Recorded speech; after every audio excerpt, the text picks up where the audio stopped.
શું નામ આપનું? ધ્વનિ ઠાકર. તો બેન શું કરો છો તમે? હું અત્યારે એજ્યુકેશન લાઇનમાં ટીચર છું. અચ્છા, વોટિંગ પહેલી વાર કર્યું કે પહેલાં કરેલું છે? ના, ફર્સ્ટ ટાઈમ કર્યું છે. અચ્છા, કયા નેતા કઈ પાર્ટી છે કે જે આપણને ગમે છે? આપણને ગમે છે ભાજપ પાર્ટી, આપણને ગમે છે કેમ કે ભાજપના આવ્યા પછી મેં ઘણું બધું પરિવર્તન જોયું છે અચ્છા. કે આપણી પહેલાં જે રોડો કે જેવા હતા એના કરતાં અત્યારના રોડો ઘણા સારા કર્યા છે.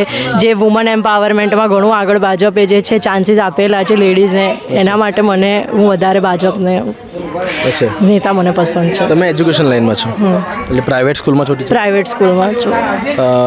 એક સરકાર આવ્યા પછી એક વિષય એવો ચાલતો હતો કે પેલા ગવર્મેન્ટ સ્કૂલોમાં અમુક પેલું શું કહેવાય ટીચરોને છે કોન્ટ્રાક્ટ બેઝ પર કર્યા છે. એટલે ખરેખર સરકાર જે છે પ્રાઇવેટીકરણ કરે છે એ વસ્તુ સારું કે?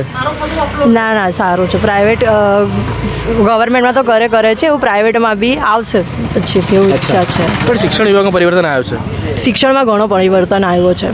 કારણ કે મારા ખ્યાલથી મને ધ્યાનમાં તે પ્રકારે સરકાર આવ્યા પછી અમુક કોર્સ બદલાયા છે, માતૃભાષાનું શિક્ષણની વાત. હા, એ ચોક્કસ વાત છે કે ગુજરાતી અને હિન્દી જે છે કમ્પલસરી લેંગ્વેજ કરી દેવામાં આવી છે, જેથી કરીને છોકરાઓને જે આપણી હિન્દી જે લેંગ્વેજ આપણી રાષ્ટ્રીય લેંગ્વેજ એને એ શીખવા મળે છે એમને.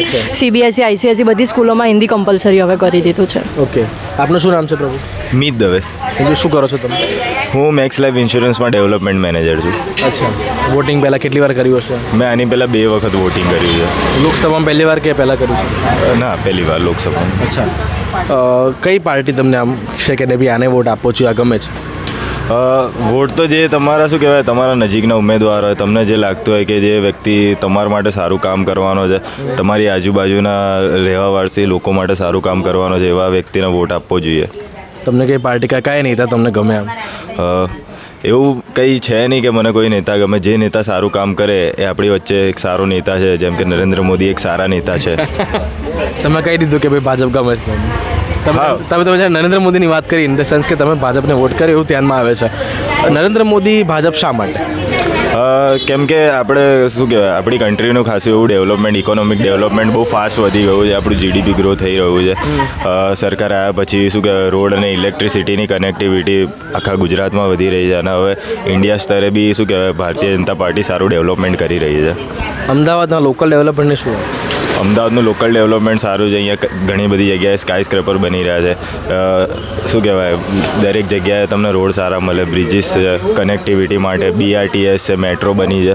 લોકોની સુવિધા માટે ઘણી બધી વસ્તુઓ બની છે. પ્લસ સરકાર એમને અલગ અલગ યોજનાઓથી લાભ બી આપે છે, જેમ કે વિશ્વકર્મા યોજના છે, પછી આવાસ યોજના છે, પછી જનધન ખાતા છે, જેનાથી લોકોને શું કહેવાય ઘણો લાભ થયો છે. તમને પણ લાભ થયો છે? ના, હું જનરલી એ બધી વસ્તુઓ યુઝ નહીં કરતો, બટ મેં જોયું છે એમ કે લોકોને ઝીરો અકાઉન્ટમાં બેલેન્સ ખોલીને સરકાર ફાયદો જ આપી રહી છે. જે લોકો ડિઝર્વ કરે છે એમને મળે છે? હા, જે લોકો ડિઝર્વ કરે છે એને મળે છે. અને જે શું કહેવાય સરકાર તો બધા માટે ઓપન છે, જેને શું કહેવાય અપ્લાય કરવું હોય જરૂરિયાત મુજબ એ રીતે અપ્લાય કરીને લોકો લઈ શકે છે.